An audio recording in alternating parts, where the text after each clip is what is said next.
So I wanted to just hop on here and give you a little bit of insight about this. All right. So this is a model of a human brain. Okay. So typically it's going to sit like this. All right. Inside of the skull. This is the front of the brain. This is the back of the brain. My hand is on the bottom. Okay. I'm going to hold it together because it does come apart, this model. Okay. So pieces come off of it. But what I want you to understand is that there are structures within the brain that when the nervous system is triggered, okay, and we go into fight, flight, freeze, or submit, okay, so there's actually 4 reactions in the nervous system to traumatic scenarios.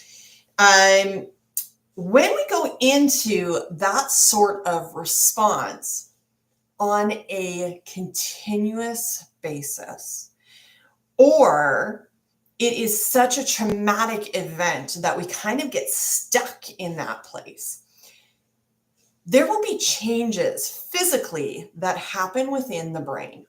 Okay, so we now know, due to the imaging that we are able to do in the medical field now, we now know that the centers where we process our memories and give reason and understanding to those memories actually will either get larger or smaller, okay, depending upon how we respond to that trauma. All right. And so by understanding the fact that physical changes happen within the brain, we can now have a little bit more understanding and compassion and give one another a little bit more grace for our long-term responses to this sort of scenario, okay? Because if we have physical changes happening, that's something that's really beyond our control, okay? But here's the great news. The brain is really great at adapting. This is something that we know. We can see it in toddlers. We can see it in young children. Their brains are constantly adapting and learning new information, drawing in, grabbing information, making understanding, making connections with that information and the outcome of the scenario, okay? As adults, we still have that ability.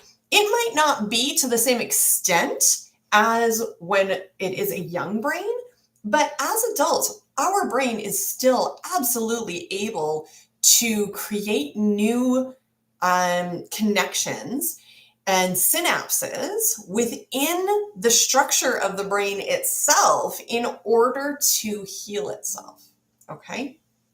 Those structures that have been changed, they can change again, all right?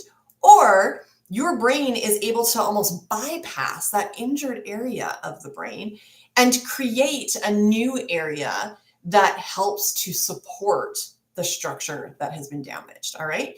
So this is one of the most fascinating structures in the human body, and you guys all know that I'm a total anatomy geek, but the structures that are within the brain are so specialized, and yet they're able to be supported or kind of rewired to be used in new ways.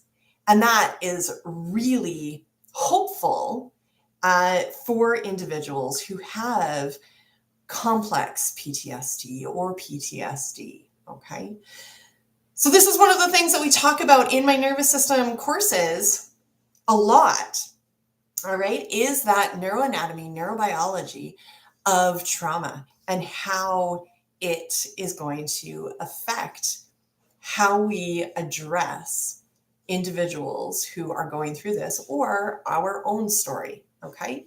So know that just because there has been a PTSD diagnosis or a CPTSD diagnosis does not necessarily mean that that injured area of the brain is going to always remain at that level of injury. All right.